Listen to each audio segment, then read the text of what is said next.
would you like to improve your health and keep your family safe? You're listening to the Healthy Home Hacks Podcast, where we firmly believe enjoying optimal health shouldn't be a luxury. Healthy Home Authorities and husband and wife team Ron and Lisa will help you create a home environment that will level up your health. It's time to hear from the experts. Listen in on honest conversations and gain the best tips and advice. If you're ready to dive in and improve your well-being and increase your energy, you're in the right place. All right, here are your hosts, biobiologists, authors, media darlings, vicarious vegans, and avocado aficionados, Ron and Lisa Barris. Musical training is a more potent instrument than any other in the integration of the human being, because rhythm and harmony find their way into our inward place of the soul, on which they mightily fasten, imparting grace and making the soul of him who is rightly educated truly graceful. Plato. Someone who understands the power of sound, vibration, and frequency is our special guest today. Murray Hidary is the creator of MindTravel, an immersive, meditative journey that has spanned cities across the world in the form of silent walks and silent piano concerts. Yes, guys, you heard that right, and we're going to explain what that exactly means as we go through today's show.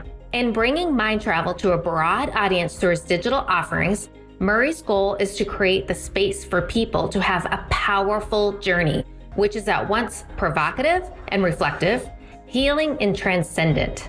Murray's experiences are a fusion of contemporary and classical music styles, wisdom traditions, theoretical physics, and the power of communal elevation. Welcome to the show, Murray. Welcome, Murray. Thank you, guys. That's a beautiful introduction. Great to be here with you, Ron and Lisa. Oh, we're so happy to have you. This is an exciting show. You guys are going to love it. Listeners, do make sure you stay till the end. We got a little surprise at the end for you, actually. That's right. Here we go. Let's dive right in.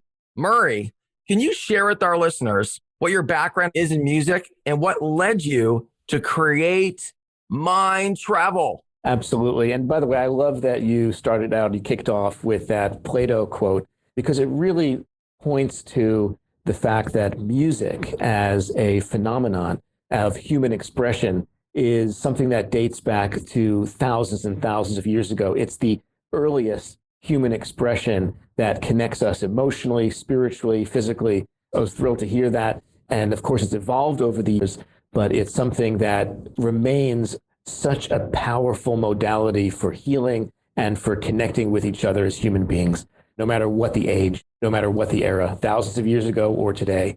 For me, I started with music, speaking of thousands of years ago, as a 5-year-old. My mom put a cello in my arms. Wow. And I started with a cello at about 5 years old, and then the piano at 6. And I played those throughout my upbringing. By the time I got to high school, I knew I wanted to be a composer.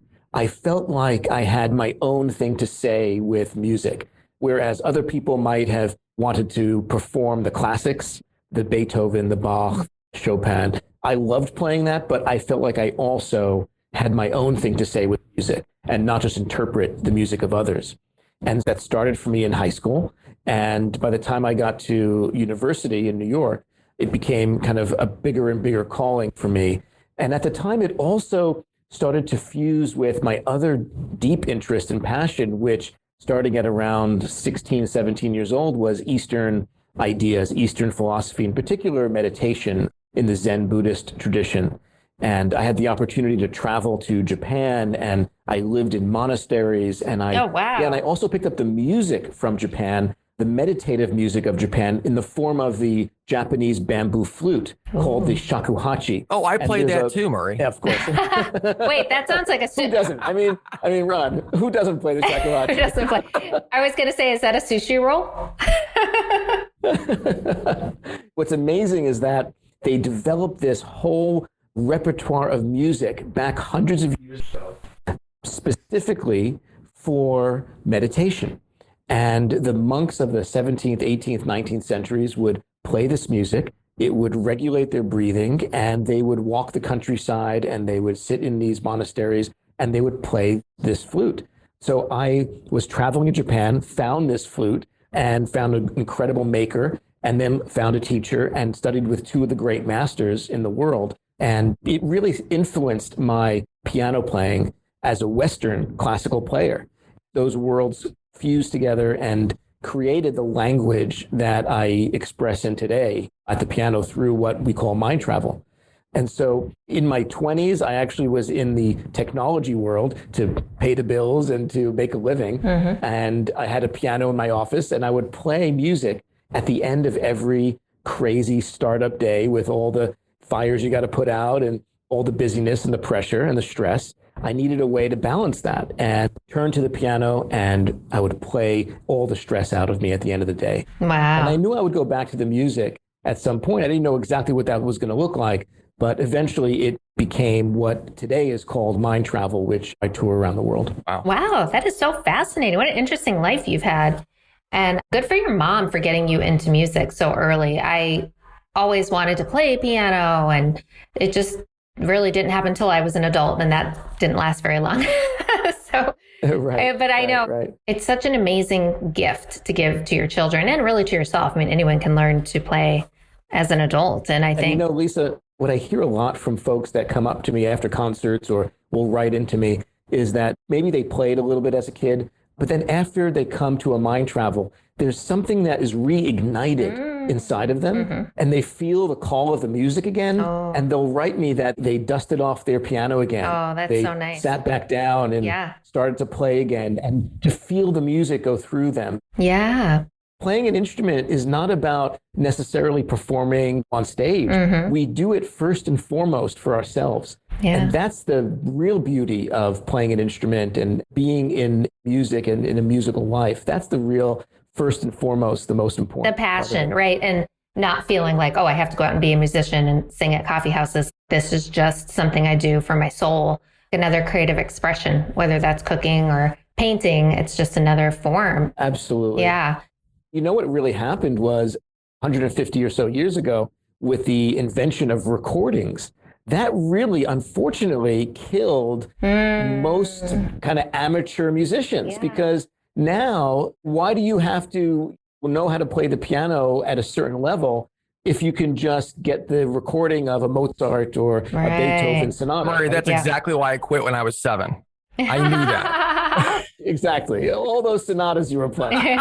Ron did play piano, and he's your perfect example. So maybe this will inspire him today to dust off the piano, because he was a good player, actually, when he was younger.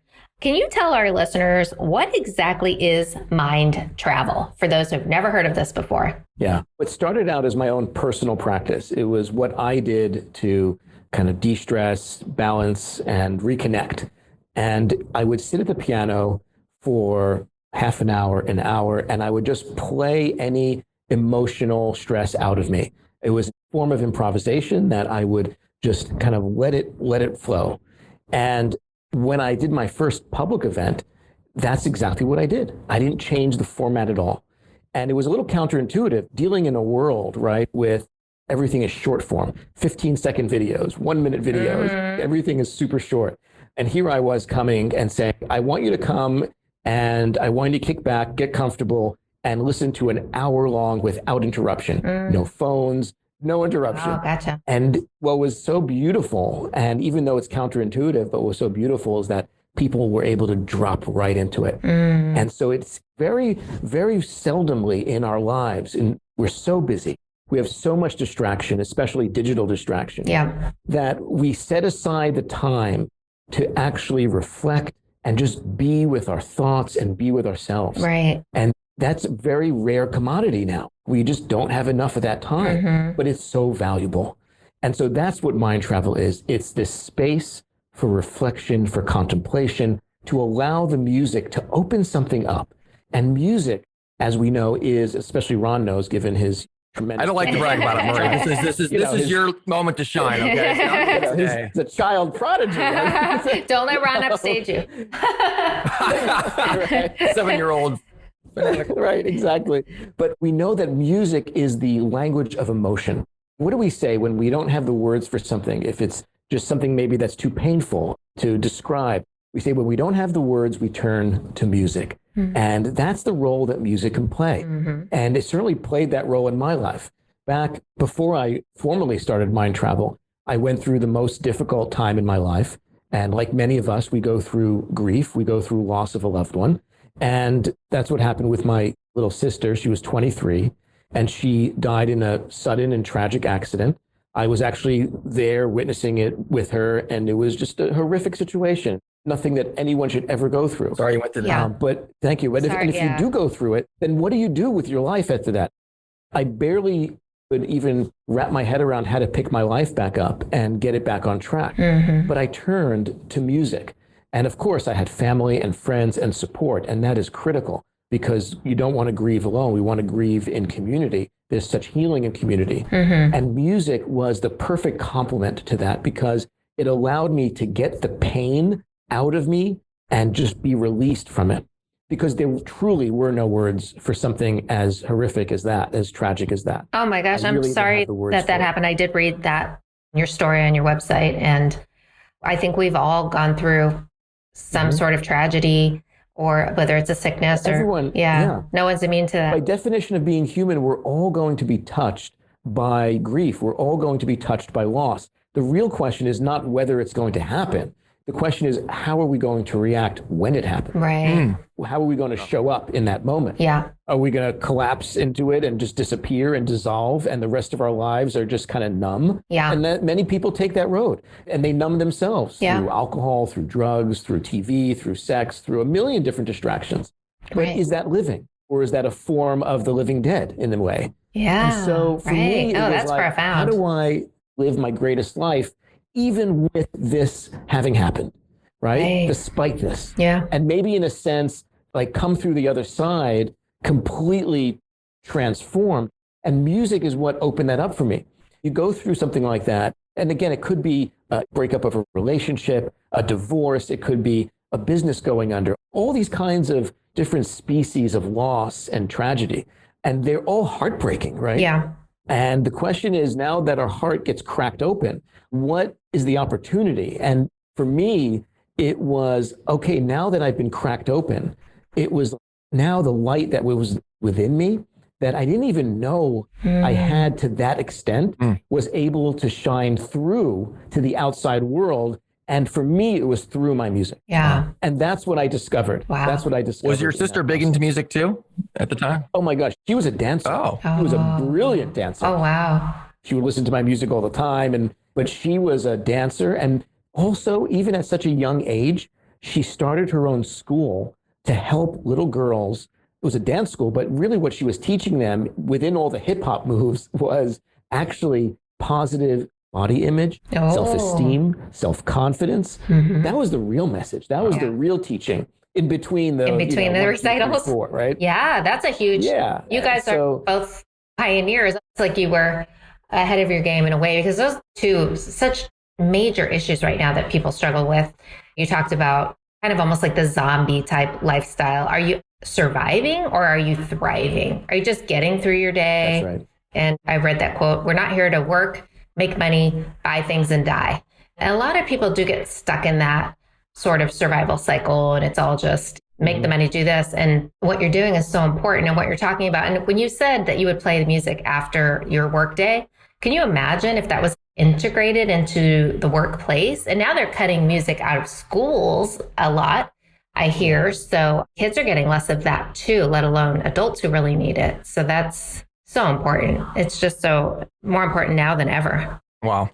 Oh yeah. The MindTravel, when I first found out about you, Murray, a friend of mine had gone to one of your events, and I believe it was up in Malibu in the hills. And I saw her pictures on social media. Oh, that's right. Oh my gosh. Right. It's like, guys, I want you to visualize this. If I'm saying this right, Murray, it's like evening, the baby grand is out on the hill in Malibu, the stars, the moon, and everybody's this beautiful area where everyone's laying down on, I don't know, blankets, and they have these special headphones that you give to the participants, if I'm correct.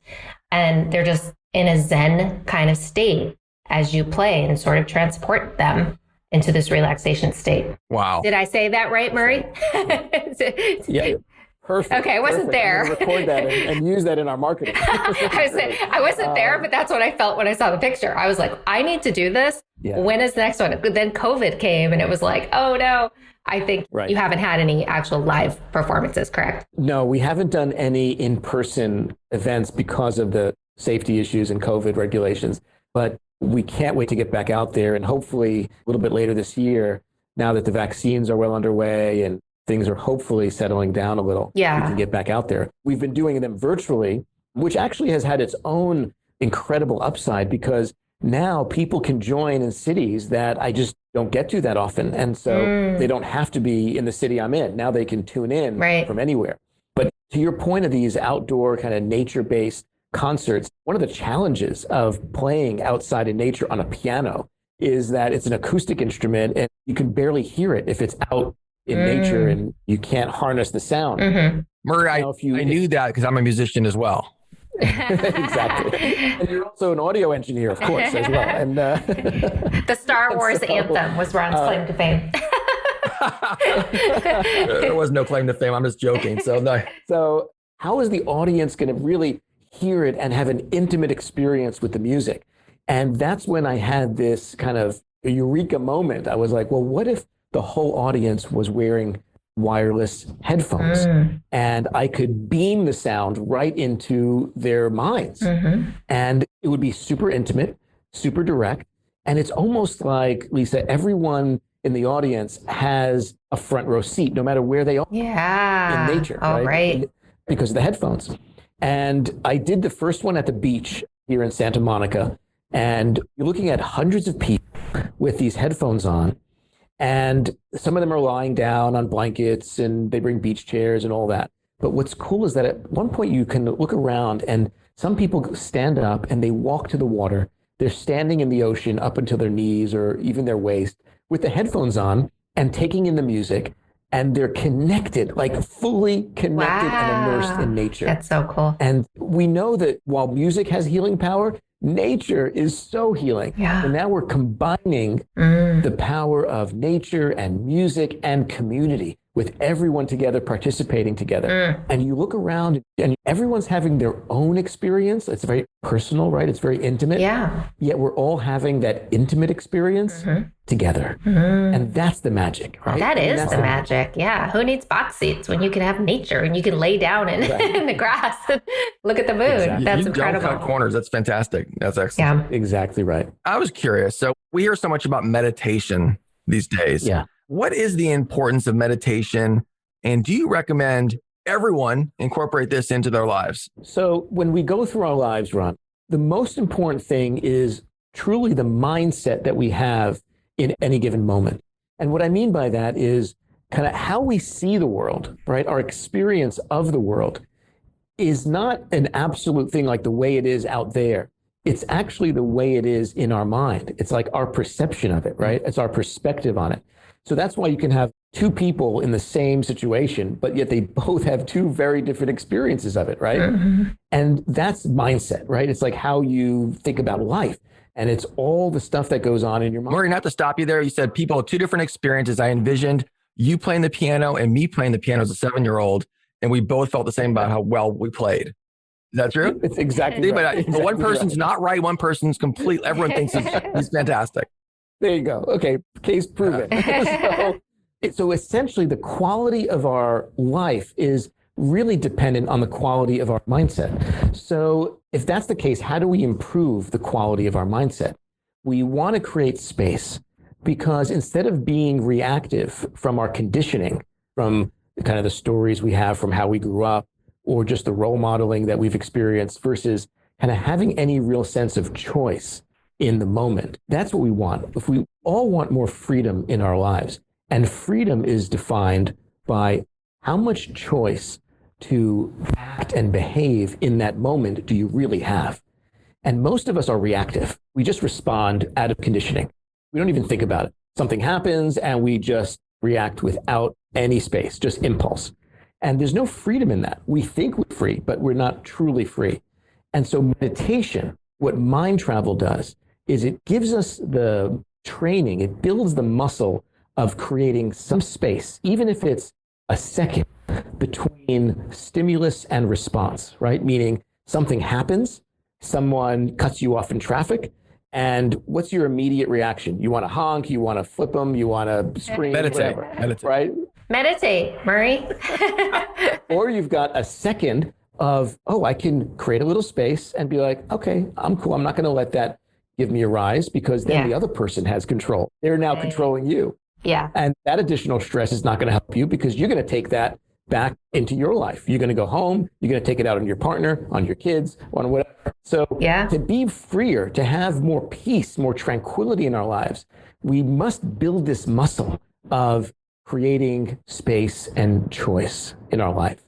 And that's the whole point of mind travel, is for us to realize that it's our responsibility. If we take radical responsibility of our own lives and be like, my circumstances are 100% mine to control, and no one's going to change my life except for me. If I sit back and wait for the circumstances of my life to change because of someone else, I'm going to be waiting a long time. Yeah. It's no one else's responsibility to change whatever I think I need to change in my life. And so to do that, we have to kind of muster the energy and the opportunity for choice to do that. And that means we got to sit back, reflect, and really tap into that source, to that sense of our truest, most powerful selves. And that's my aspiration with mind travel. Wow. Right. That's really well said. There's that place in Fairfield. Is it Fairfield, Ohio? It's the Transcendental Meditation School. Yeah, the Maharishi University. That's yes, right. Maharishi. Yeah. I'm thinking, man, those are the people you want on the 405 with you. Yeah. Well, the people. By the way, I've trained in many meditation techniques. I've trained in the Vedic technique, the TM technique they teach there. And then I was invited to perform in Fairfield, Iowa. And I went about 2 years ago. I did a big concert in Fairfield, Iowa. Did you really? Oh, that's amazing. Yeah, I did for that whole community. And it was beautiful, because here you have a community that actually is steeped in meditation. They're very well trained in meditation, yet they had a tremendous amount of benefit from now this kind of musical field that I was able to lay out in front of them for their imagination to open up, for creativity to open up. I mean, the ideas that people have. I mean, I'm here in California, like you guys in Los Angeles, and there's so many screenwriters and authors who come to my concerts, and they tell me, they're like, hey, during your concert, I finally figured out, I cracked the code on the ending to my screenplay or my script or my book. Oh, and they had the breakthrough. It creates those neural pathways. We can connect the dots more because of what's actually happening in the brain through our neurotransmitters and all the neural activity that's going on through the brain power of music. Yeah. Wow. I love that. We did a show, I think it was episode 29, on frequency medicine. So Ron and I are very abreast of and believers in the power of sound to heal. Yeah. And it turns out we're not alone. Even Billy Joel has said, I think music in itself is healing. It's an explosive expression of humanity. It's something we are all touched by. No matter what culture we're from, everyone loves music. So explain to our listeners, how does music play a role in healing? It's not metaphorical either, right, Lisa? This is not just kind of like a metaphor or analogy of some kind. No, it's literal. It's literally healing. Right. Scientifically proven. Yeah. Yeah. And music is vibrational by nature, by definition. It is vibrations we're literally creating with our instruments. And the whole universe is vibrational. There's a whole field of yoga. There's many different types of yoga, right? But there's one very ancient and deep field of yoga called Nada yoga, N-A-D-A. And it is a field of yoga that is about sound healing, sound yoga. And its premise is that everything is vibrational. So therefore, the vibrations of sound have healing properties to them, like you said, in terms of frequencies. Right. And so the brain, if you actually think about what's happening with music in our brains, it is one of the true miracles of existence, because what is sound, right? And music, of course, what type of sound that we classify. But sound is the transmission of energy through a medium like air, right?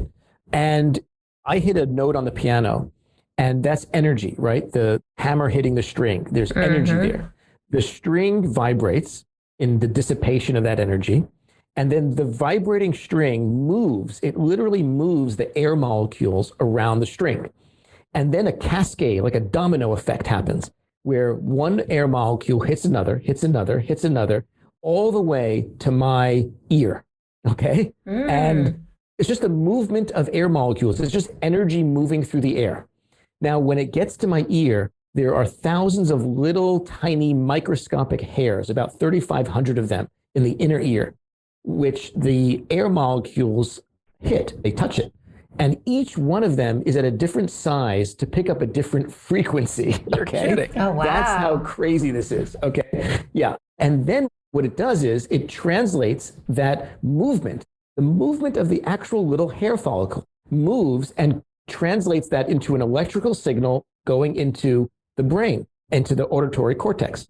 And somehow that little stimulus of a moving hair turned into an electrical signal we quote unquote hear as music, which moves us emotionally somehow. Okay.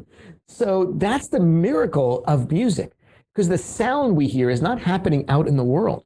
This is like back to what we said earlier, right? About how everything we experience in the world is really an internal experience. And music is no different. If we were to have a speaker just playing in a room and we all leave the room, what is the sound actually happening in the room? Well, there is no sound in the room. It's just lots of air molecules bouncing around the walls. That's all that's happening. Yeah. You need a human being in the room to actually experience music. Otherwise, it's just a bunch of energy bouncing around through air molecules. Right. So when we talk about healing properties, that phenomenon, which is miraculous in and of itself, taps into different parts of the brain, that some more ancient parts like the hippocampus and the amygdala, the parts of us that have emotional connection. And it allows us to connect with memories. People, when listening to music, have profound reflections in memory, things they can't believe they even can remember. It happens while listening to music. So it opens up vast regions of the mind. And so there's a lot of emotional healing available through music for reasons like that. That's incredible. Murray, going from healing to movement, can you speak about how you incorporate movement into some of your meditations, Yes. the guided walking meditations? I'm glad you asked that, Ron, because this is one of my favorite formats of mind travel. So there's different kinds of mind travel experiences. So there's the concert, like on the beach and on top of mountains and beautiful nature spots that we talked about. But then I do these walking or silent walking meditation experiences. And there we bring music, guided voice, like guided meditation, together with nature and actual walking, right? And community. So we would meet up in a certain location, maybe a park or a beach or even a hiking trail. And everyone puts those same headphones on. And then I play some of my compositions in it that I've curated, because I can't play live as we walk miles. I've tried to figure it out. But, You've already proven yourself. It's impressive that you bring the grand piano up the hill. So right. I thought of maybe playing one of those keyboard guitars from the 80s, like on the way up. There you go. But, I'm picturing a rolling, something like a right. I can have a bunch of, assistants Wheels. that can roll up the mountain. Yeah. So we're listening to the music to open up the heart. And then I guide the experience, creating like this narrative with poetry and guided voice to let us have an intention around a theme, around a subject, and connect us with the landscape that we're going through. And then we're all walking. And walking is a powerful, powerful way to experience meditation. A lot of people think that meditation is just sitting on a cushion or in a chair, but that's one form of meditation. As a matter of fact, a lot of people are intimidated by meditation because of that, because they're like, hey, you know what? I can't sit still. I'm too busy. My mind's too busy. I got too much going on. Rather get some stuff done, my errands done or my work done in that 20 minutes than sit there in silence. I feel more stressed if I sit there in silence. There's all kinds of excuses, right? Yeah. But what's amazing is that if we all know the benefits of walking and we go out for a walk, we know that it's incredibly physically healthy for us, but it's also emotionally healthy for us. And through this specific technique that I share, the walking becomes a meditation in and of itself. So you don't have to be sitting down in perfect stillness with your legs in a certain way, your arms or hands in a certain way. That's really not necessary. A profound state of presence opens up through these walking meditation experiences. And you have the music and you have the voice to kind of guide you and keep you in it. And we've actually been doing them virtually as well, because people can just zoom in and they put their headphones on and they're out walking in nature in their local park, wherever they are in the world. So I love those because look at some of the greatest creative forces in human history. Einstein, for example, he would go on daily walks. Now, I know, Ron, you're also a physicist, so of course you know this. But I've dabbled, Murray, just a little. Yeah, you didn't want to show Just his minor. That's his minor. That's right. It was his second minor, right? So Einstein, he was famous for these thought experiments, just thinking about these incredible possibilities for the universe. And to really think them through, he would go on a daily walk. And that's where these ideas opened up for him. Then he'd go back to his office and work out some of the equations. By the way, he also turned to music. He was an amateur violinist, a very good violinist. So music and walking were both key ingredients to his breakthrough ideas, his creativity, and he attests to that. Wow. He's such an interesting, I was going to say, I heard he napped every day too. He did. He was a prolific napper and sleeper. Napper. And I admire him for that. There you go. Everybody listening, you need more sleep and more music in your life and more meditation. Okay. And by the way, if we really knew how healing sleep was, I mean, we know it obviously to a certain extent, but there's so much that gets done in our sleep. I mean, in a way, the brain is doing the work for us in our sleep. And it really is true. I've experienced it in my own life. And by the way, without the proper sleep, it's like we're living life with a handicap. I mean, that's truly what it is. Yeah, right. It's like we're getting jacked up on caffeine and whatever important. People need to do to get through their day, because so many people are sleep deprived. And we hear it from our readers all the time. Yeah. It's so important. And by the way, that's why, Lisa, I actually created a whole MindTravel for sleep, because I needed it for myself with all the jet lag from touring. But then I said, hey, others can use it. And tons of people have told me that it helps them fall asleep faster. And there's specific kind of music I wrote just for that offering. But the other example I was going to use besides Einstein was Steve Jobs. So of course, the founder and CEO of Apple for so many years. And he was famous for going on walking meetings around the Apple campus with his executive team. So he didn't want to sit in the office. He didn't want to sit in the conference room. Yeah. He walked around with them, because walking, and Stanford University research shows this, that walking actually opens up creativity by up to 60%. So I believe that we want to leverage for ourselves. Yeah. I mean, and since COVID, I know we've talked about this on the podcast before, but since COVID and our gyms shut down here in California for so long, we're really forced to get outside in nature and hike several times a week, or however often we did, because we couldn't go to the gym and that was our exercise. And whoa, exactly what you're saying. I mean, so many ideas have been sparked on those walks. You feel incredible, even after just 10 minutes. I mean, we like to go for an hour, but even after 10 minutes, you can feel your whole energy shift. You're getting that fresh air, you're getting that vitamin D from the sun, and you're getting the negative ions. So your mood is automatically lifted. But yeah, I'm a big believer in that. And I think people spend 90% of their time indoors today. And that's actually before COVID. So it's even higher now. And also getting out in nature. And the lymphatic system as well is activated during walking because of our movement. And of course, the lymphatic system throughout the whole body is what actually helps get rid of any toxins and waste in the body. So many benefits. And look what we say, just the way we talk life. It's like, if you're going through something, what do we say? Like, oh, just, walk it off. Just go for a walk. Yeah. Space opens up, right? And back to that sense of freedom we talked about, is going for that walk creates a little bit of space, a little bit of perspective. Maybe you're dealing with something with your partner, like you get into a little tiff, a little argument. Go for a walk, open it up, find some new possibility. Yeah. Come back to the conversation. Come back. Yeah. It'll be a different conversation. Way to connect. Yeah, absolutely. So we kind of touched upon anxiety and grief at the top of the show, but can you tell our listeners how MindTravel can help them deal with so much grief and anxiety and depression that's happening right now, especially during coronavirus and these very challenging times that everybody's going through? So, the most important thing about whether it's grief or anxiety of some kind is it's so easy to want to distract ourselves from feeling it. And that's kind of the go-to that most of us have, right? It's like, okay, I'm feeling that kind of stress. I'm feeling anxious, or I'm going through grief. I just want to stop feeling that feeling. And so we turn the TV on, or we go grab a drink, or whatever our go-to is. And all we're doing is kind of kicking the bucket down the road, right? We're just delaying having to deal with that pain. So how can we confront it and bring it closer to us in a way that's actually going to be gentle and allow us to release it? And that's really, for me, why music is so powerful, because it does that in such a kind of cradling and beautiful way, very comforting way. Now, we're all going through such difficult challenges with COVID on many levels, whether it's on a business level, financial level, whether it's family, relationships, whatever it might be. And there's going to be some level of stress and anxiety.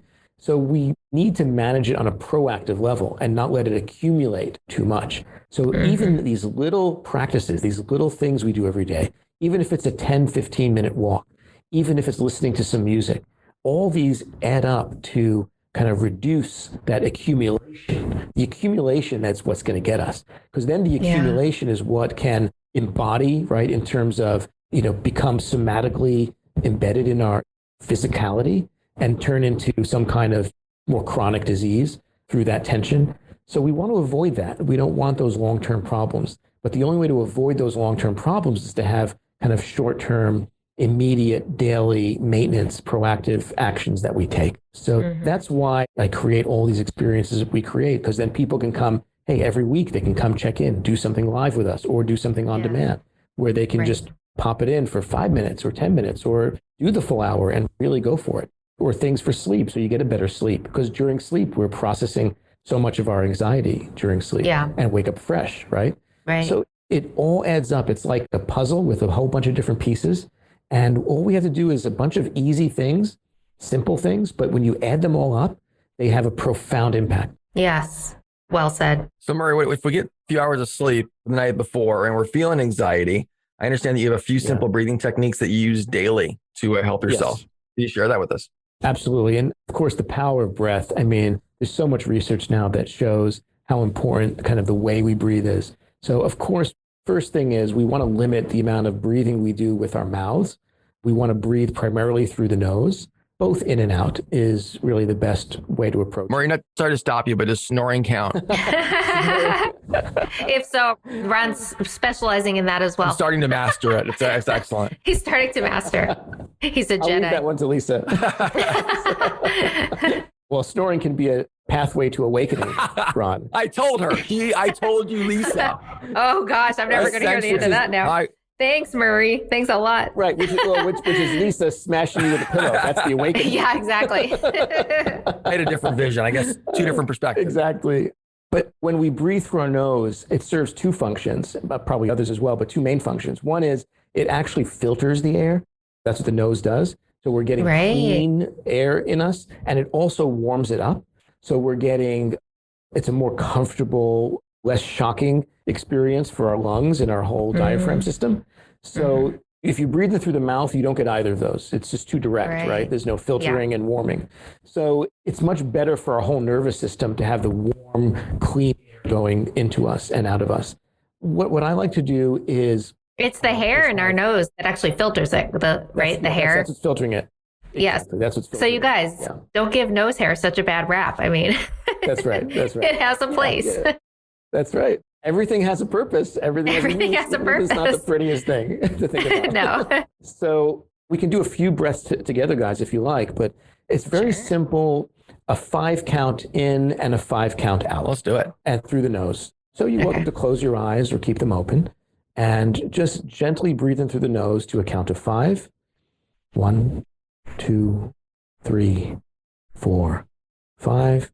And gently out to 5. 1, 2, 3, 4, 5. And just do one more. Breathe into 5. Breathe in.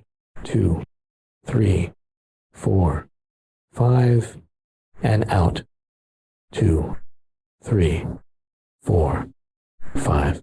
And this you can do anywhere. The other one I like to do is something if I'm really feeling kind of more stressed than usual, then I go to this other one, which is a 3 count in, but I extend. And by the way, you don't even have to do 3 counts. You can just breathe in normally but make sure to do an extended exhale, really long. So let's try that one. And then I'll explain why it's so beneficial. And Murray, let's so just do take- exhale with your mouth. I'm sorry to cut you off. So Exhale with the nose. okay. Here we go. We're going to take just a nice, gentle, normal breath in with the nose. And then a long, extended exhale through the nose as well. Just nice, really extend the exhale really long. And then take another breath in, normal breath in through the nose. And a long, extended exhale through the nose. And try one more. Normal breath in. And really open the belly up. Don't breathe into the chest, but breathe into the belly. And then a long breath out. Great. And I think You can feel the stress relief in that one. That one feels stress relieving. Can't you really feel that one yes. have an immediate impact on, it just relaxes the body. And that one, because of the extended exhale, it somehow triggers the nervous system to relax, that parasympathetic state. That's the kind of relax, rest and digest mode of the body, right? As opposed to fight or flight, we have this other mode, right? So there's sympathetic and parasympathetic nervous system. So this triggers the parasympathetic, which is that kind of rest and digest, chill out part of our nervous system.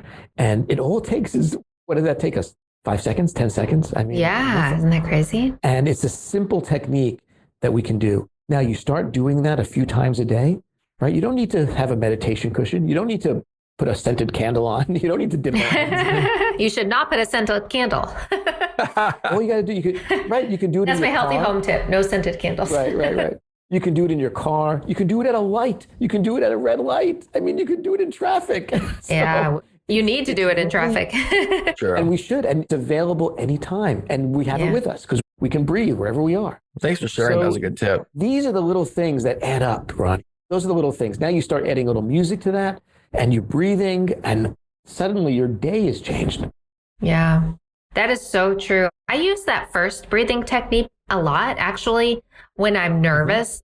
Ren and I have done a lot of national TV. If I'm going on a big show and anxiety is hitting an all-time high, I'll do that. I'll slow down my breath and I notice, whoa, how calm it makes me feel. That's absolutely And I right. know I've heard of a lot of people saying they've had health issues that were linked to short breathing. yes. It's always been there, but we're just now hearing so much about it. And you can see why everything becomes so fast paced, including our breath. It's coinciding with as technology increases and our schedules get busier and our breathing's getting faster.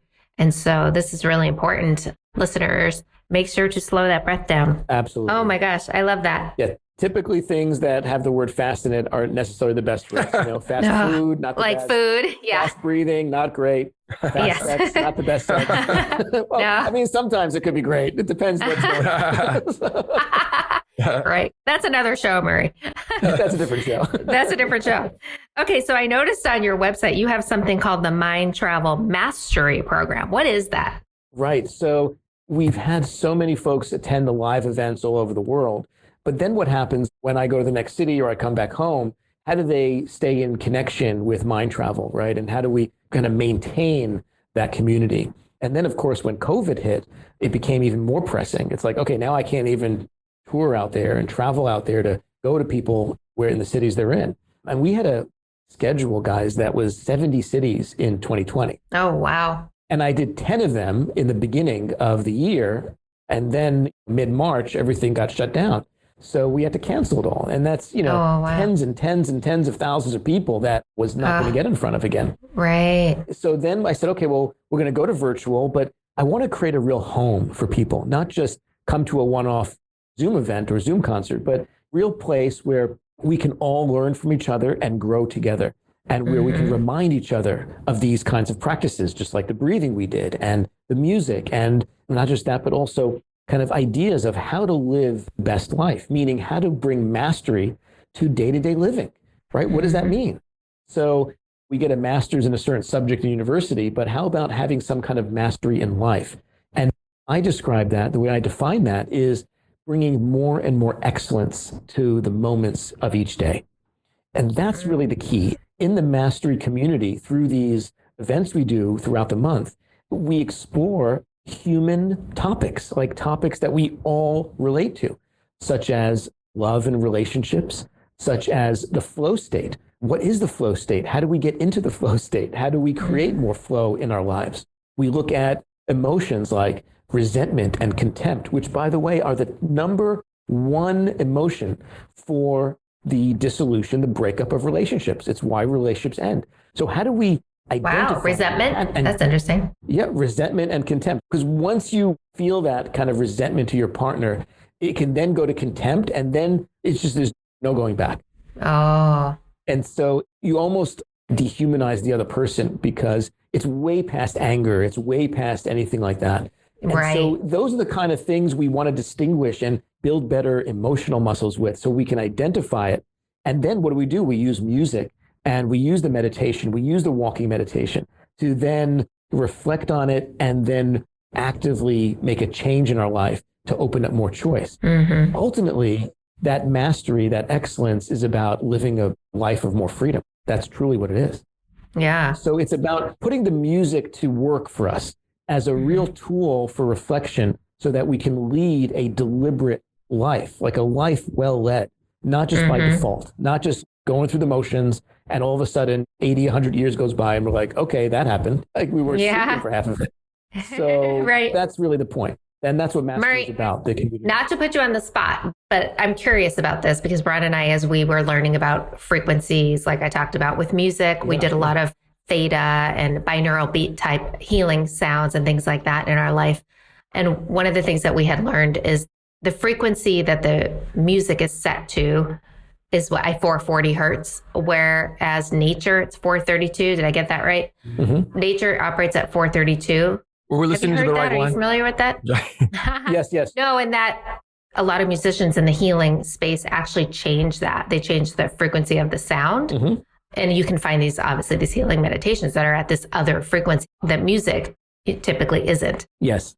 So I'll tell you my take on that. And you're talking to someone who both is a lover of music, and I'm also a lover of physics and science and all of that. So your question really is, it has one foot in both. Mm-hmm. It's one foot in the science of it and one foot in the art and the music and the beauty of it. And this is what I've come up with in my research and delving into this issue, because it goes back quite a long ways. When we sit at the piano, for instance, orchestras tune to middle A, which most orchestras tune, and the frequency of that pitch is 440 hertz. Okay, that's where it comes from, 440. It's that note A. And some orchestras tune to something a little higher, like some of them even tune to up to 450 or 460. And in other words, that A is 450 or 460. And some of them tune to an A that's at 432, slightly slower. And this dates back actually to the days of opera. And this is something you'll never read anywhere, because I don't think most people know about this. So I'm saying in the healing or spiritual space. In the world of opera, of course, you have an orchestra and you have singers. Now, Puccini, who was one of the most famous composers of opera back hundreds of years ago, he wanted the singer, the soprano, to sound so warm and beautiful that he asked the orchestra to tune to 432, slower than 440. What is the impact of that? The impact of that is that the soprano will now sound rounder, warmer. And what are they singing? They're singing the most hauntingly beautiful love songs. Right. They're singing love arias. They're singing like they're angels from heaven. Okay. Right. And now he is tuning them, these messengers from heaven. He's tuning them, these singers, to 432 so that they sound more open and loving, etc. And that is deliberate musical and scientific choice on the part of Puccini.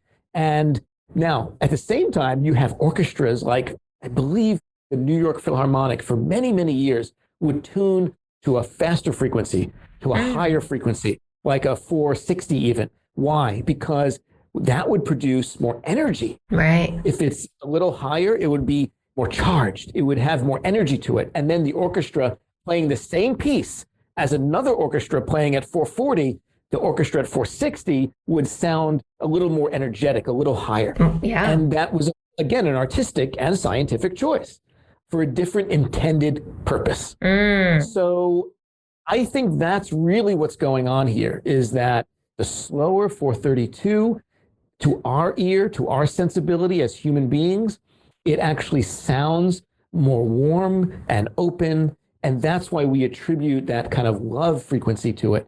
And I think see. it goes directly to the age of opera, which was all about the expression of love. Wow. So that's my take on it. And I'm going to stick with it. What do you think the average person, if they heard the two songs side by side, the exact same song with the different frequency, would they notice it? It would take a very subtle and refined ear. Like drinking two wines. You can put two wines. One's a $10,000 bottle and one's a $12 right. And you're bottle. like, wait, that was a waste. Right. I mean, and all of a sudden you're like, everyone's picking the $12 bottle. And you're like, what? Right. So who knows? Yeah. But I think it's whether they can identify it. Maybe it's subconscious, maybe it's conscious, but I think there is a physical difference. And I do think most people will, if they can't identify it, they can at least probably feel it on some. Feel it. Say something. Yeah. I feel something with that. Yeah. That's right. I think that's true. Yeah, right. I teased at the top of the show for the listeners that we had a special surprise. Murray has so generously offered to wrap up the show with a little 10-minute beautiful gift of his piano playing for us. But before we do that, thank you, Murray, for doing that. Before we do that, for those listeners who love everything they're hearing today and want to learn more, where can they go? We'll make it really easy. Just MindTravel.com. Super easy. And everything is available there. Yeah. As well as I believe there's a free, one of the MindTravel walking meditations. There's a free 20-minute version for anyone who comes to the website there. Yes. I actually downloaded, we have a relative that is very ill right now, and I had actually sent him your healing. I think you have one for healing meditation that's complimentary that you also give to people in the healthcare space, which I thought was so wonderful. That's right. The stress of people. Yeah, we did that for nurses and doctors and people on the front line, all the healthcare workers on the front line. I actually had a nurse practitioner, and she's also a meditation teacher. I collaborated with her, Pamela, and she did the recording with my music. And it's just a very powerful replenishing of the energy, especially for folks on the front lines over the past year. Yeah, so important. So important. Well, thank you for that. And head on over to mindtravel.com. And listeners will have all the links in the show notes, as we always do, at ronandlisa.com/podcast. So without further ado, we would love to hear you play a little something for us. All right. Thank you, Murray. Fantastic. Thank you, Ron. Thank you, Lisa. And for everyone listening, just get comfortable. There's no right or wrong way to have this experience. You're welcome to close your eyes or keep them open, whatever you're comfortable with, and kick back. If you want to lie down even, enjoy. And it'll be about 10 minutes of a musical journey, and just see where your imagination takes you. I'll see you in the music.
That was so relaxing. That was so nice. Bravo. I was going to say that Welcome back. Welcome back to reality. That might be the first time I ever fell asleep on a podcast, Murray, but for a very good reason. Well, that's the greatest compliment you can get. That was so beautiful. I did transcend that was really, really beautiful. Thank you. Thank you for that. For me, it's about finding that stillness amongst all the movement. Yes. And to me, that's one of the greatest kind of gifts of music, is that it is movement. By nature, by definition, it's movement. And yet there's such a stillness to be found within it.